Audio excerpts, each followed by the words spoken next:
La tenue de 2 événements sportifs majeurs successifs en France, Coupe du monde de rugby en 2023 et surtout les Jeux olympiques de Paris en 2024, constituent pour la France un enjeu majeur en termes technologiques, d'organisation et de sécurité. Quels sont les défis à relever et le moyen juridique mis en place pour y parvenir? C'est ce que nous allons examiner avec M. Alain Bensoussan, avocat spécialisé en droit du numérique et des technologies avancées, dans ce nouveau podcast, à travers le parcours d'un supporter ou d'un simple spectateur, de son arrivée en France jusqu'au stade. Bonjour Alain Bensoussan. Bonjour. Alain Bensoussan, tous les regards seront tournés vers la France l'été prochain avec les Jeux olympiques de Paris 2024. Avant d'aborder chaque type de risque inhérent à ce type d'événement, que vous inspire, en tant qu'avocat spécialisé en droit des nouvelles technologies, cette conjonction sans précédent?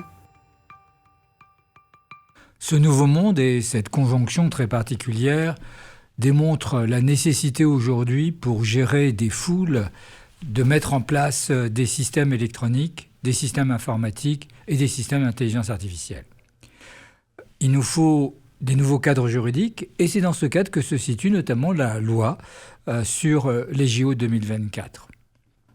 De manière complémentaire, la jurisprudence devra aussi évoluer pour tenir compte de la nécessité de réguler ces grands événements entre sécurité et vie privée.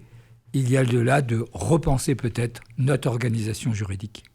Prenons comme fil conducteur le parcours d'un supporter ou d'un simple touriste qui se rend à ce type d'événement, en commençant par le point de départ de son parcours, à savoir arriver par voie aérienne et ferroviaire. Quels sont les enjeux en termes de flux de population? Comment l'encadrer? Ce que cela implique en termes de dispositifs dans les gares, les aéroports? Si on regarde les infrastructures, intégrer du numérique, ça ne peut pas être uniquement que pour un événement. Le numérique, les caméras, les prises de son, tous les systèmes de visualisation sont nécessairement des systèmes permanents.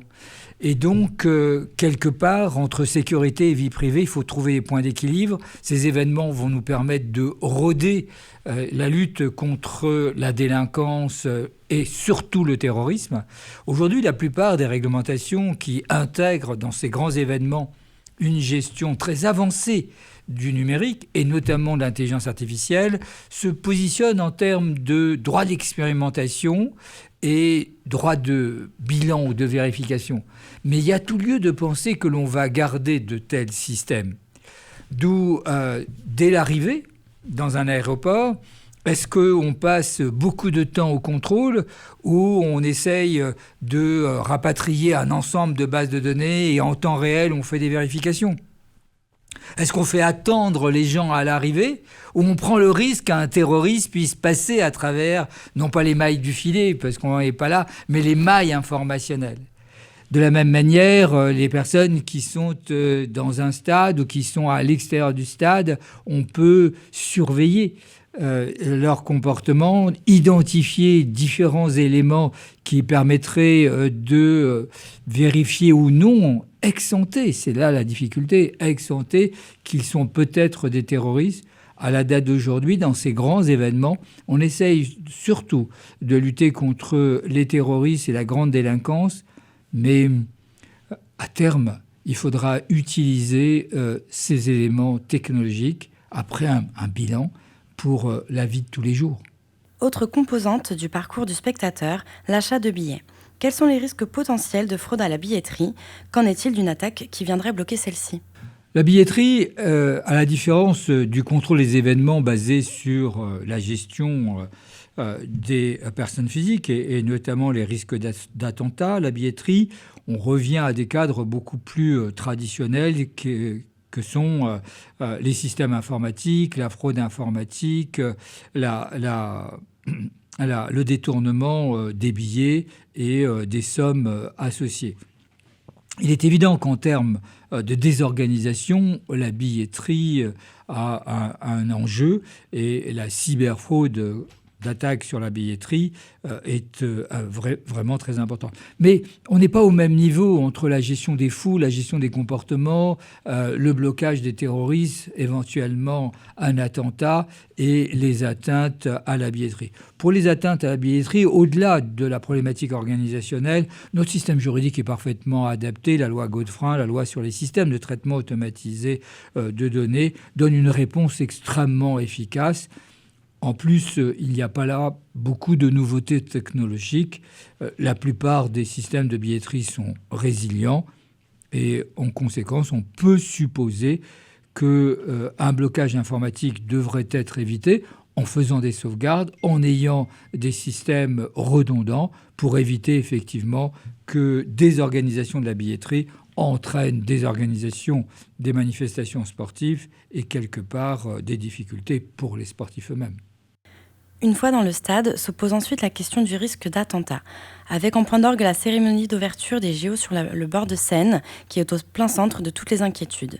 Mais il y a aussi le risque d'émeute, ce qui avait été le cas pour la finale de la Ligue des Champions au Stade de France en 2022. Dans les deux cas, la vidéosurveillance qui est au cœur du dispositif sécuritaire. Que dit le droit ? Alors, la vidéosurveillance est déjà un outil parfaitement adapté à ce type de situation.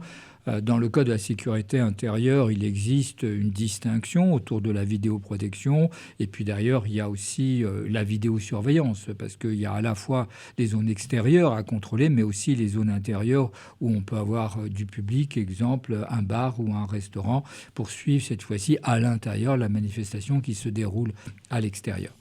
Donc les outils de vidéoprotection et de vidéosurveillance, et notamment les caméras, les enregistrements de son, sont dans un cadre juridique totalement adapté, avec une jurisprudence extrêmement bien dessinée. Ce qui est nouveau, dans le cas de ces grands événements, c'est les caméras intelligentes. C'est-à-dire que l'on va intégrer des agents artificiels pour pouvoir faire de la présélection de comportements anormaux. On les utilisera aussi, bien évidemment, ces agents artificiels, ensuite, dans le cadre d'enquête. Mais ce qui nous intéresse, c'est d'essayer d'anticiper des comportements délinquants ou des comportements terroristes et de pouvoir intervenir quasiment en temps réel. Cela veut dire quoi ? Ça veut dire qu'on va avoir un dispositif où on aura des caméras intelligentes capables de cerner des foules, de cerner des événements, de cerner des comportements, à la fois de la vidéoprotection, c'est-à-dire des caméras qui se trouvent incrustées sur des poteaux, des murs, mais aussi qui se trouvent embarquées dans des drones. Et on peut supposer qu'avec ces agents intelligents, capables d'anticiper des comportements, les forces de police et de sécurité, de manière plus générale, pourront intervenir au bon moment, au bon endroit, pour prévenir par une détection a priori ou intervenir quasiment en temps réel pour protéger les téléspectateurs et puis les sportifs. La loi JO 2024 introduit la possibilité de mettre en œuvre des dispositifs de caméra augmentés par un algorithme, ce qui multiplie leur fonctionnalité et le potentiel d'exploitation des images collectées. Ne doit-on pas s'en inquiéter en termes de liberté publique, au regard du RGPD notamment ? On doit toujours s'inquiéter, mais il faut aussi trouver un compromis qui ne soit pas une compromission. Les technologies, en ce qui me concerne, sont neutres. C'est les conditions de mise en œuvre. Toute caméra où on va intégrer de l'intelligence artificielle est d'abord et avant tout une caméra plus efficace, plus opérationnelle. Ce qui compte, c'est la finalité. Ici, c'est protéger des gens, protéger des familles, protéger les sportifs contre des attentats. Et plus la technologie sera au service de cette prévention, plus, me semble-t-il, il faut la déployer. Ce qui ne veut pas dire qu'on ne doit pas avoir des garde-fous de type liberté publique. Exemple, aujourd'hui, en matière de vidéoprotection, c'est-à-dire de caméras sans intelligence artificielle, eh bien, on a trouvé un compromis. Le compromis, c'est entre sécurité et vie privée. Pendant 1 mois, temps maximum pour garder les images, on protège les victimes d'une attaque pour permettre de rapporter la preuve.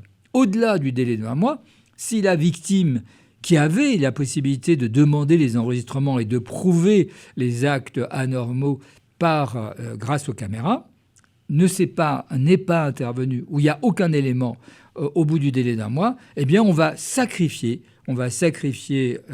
cette personne pour garder la vie privée de toutes les autres personnes qui étaient à côté d'elle. Puisqu'elle n'est pas intervenue, on n'a pas pu retirer les images qui correspondaient à l'infraction ou à l'agression. Et donc, vous voyez que l'idée, c'est pendant un mois, eh bien, toutes nos vies privées sont sous caméra. Au bout d'un mois, tout a disparu si on n'a pas pu extraire les éléments demandés par la victime. C'est un compromis intéressant qu'il faut généraliser. De la même manière, à propos de la lutte contre les attentats, les caméras intelligentes, elles sont en temps réel pour éviter, prévenir ou intervenir immédiatement. Et on peut supposer que après, alors après c'est combien de temps ? 10 minutes, 15 minutes, 1 heure, 10 heures, une journée, dans un temps très bref. Puisque la caméra, elle a surveillé tout le monde, elle a pris tout le monde en état de comportements anormaux, préconstituant que chacun d'entre nous est en situation potentielle de terrorisme, ce qui est extrêmement grave pour les libertés publiques. Et elle porte atteinte, bien évidemment, aussi à nos vies privées, puisqu'elle filme tout dans nos rapports avec les autres. On peut supposer que si l'événement était un événement normal, en fait, il n'y a pas d'événement, eh bien, il faudrait supprimer ces données le plus rapidement possible. Il faudrait même empêcher toute personne de pouvoir, pendant ce temps-là, y accéder, sauf celle qui serait dûment habilitée pour des raisons de sécurité. Là encore, ce n'est pas la technologie qui pose problème, c'est son usage pour trouver effectivement un équilibre entre respect de la vie privée, respect de la dignité et surtout sécurité pour tous. Malgré sa dénomination, la loi JO 2024 ne cible pas spécifiquement les Jeux Olympiques de Paris 2024. En effet, elle a vocation à s'appliquer à titre expérimental, soit plus de 6 mois après la fin des Jeux Olympiques, jusqu'en juin 2025, et ne s'appliquera donc pas seulement aux manifestations de cet événement mondial. N'y a-t-il pas un risque d'accoutumance et de banalisation de ces technologies de plus en plus intrusives ? Quelle est la position de la CNIL ? Alors, la position de la CNIL, pour l'instant, avait mis un certain nombre de réserves et de recommandations qui ont été prises en compte. Le risque d'accoutumance, pour moi, il est nul. La question, c'est qu'est-ce qu'on veut protéger ? Si on veut protéger que chacun d'entre nous puisse normalement être dans l'espace public ou dans les espaces ouverts au public, il faut que nous soyons en toute sécurité. Aujourd'hui, parce qu'on est dans une période d'expérimentation, l'utilisation de ces caméras intelligentes est limitée à des événements extrêmement graves, et notamment la lutte contre le terrorisme. Mais demain, à nous de définir des règles où on va retrouver cet équilibre que j'ai indiqué entre respect de la dignité, respect de la vie privée, respect des libertés, le tout en sécurité. Je pense que les technologies avancées sont des réponses. Il n'y a pas d'accoutumance à la surveillance. Il y a des équilibres pour que ni surveillance ni insécurité ne puissent être conjuguées en temps présent. Les technologies doivent nous permettre d'atteindre ces résultats. L'idée, c'est pas de dire ou la sécurité, ou la liberté, ou la dignité, ou la vie privée, mais de dire et. Il faut l'ensemble pour qu'on soit d'abord et avant tout dans une vie paisible, où chacun d'entre nous a ses fondamentaux protégés, y compris ses fondamentaux corporels. Je pense ici à un attentat. Que va changer l'émergence récente d'IA générative ? De ce point de vue, pour souligner les risques du projet de loi sur la surveillance par intelligence artificielle, des concentrations de personnes lors des JO 2024, des parlementaires avaient déposé un amendement qu'ils avaient demandé à ChatGPT de rédiger. Qu'est-ce que cela vous inspire ? Je pense que les années 2023-2025, c'est les années de l'intelligence artificielle. On est dans une situation aussi importante que l'informatique, l'Internet, aujourd'hui l'intelligence artificielle. Le monde de demain sera totalement différent. C'est pas un monde de confrontation entre des humains et des IA, ça n'a pas beaucoup de sens, en tout cas pour les 10 ans qui viennent. Le monde de demain, c'est des humains augmentés par l'intelligence artificielle face à des humains qui n'utiliseraient pas l'intelligence artificielle.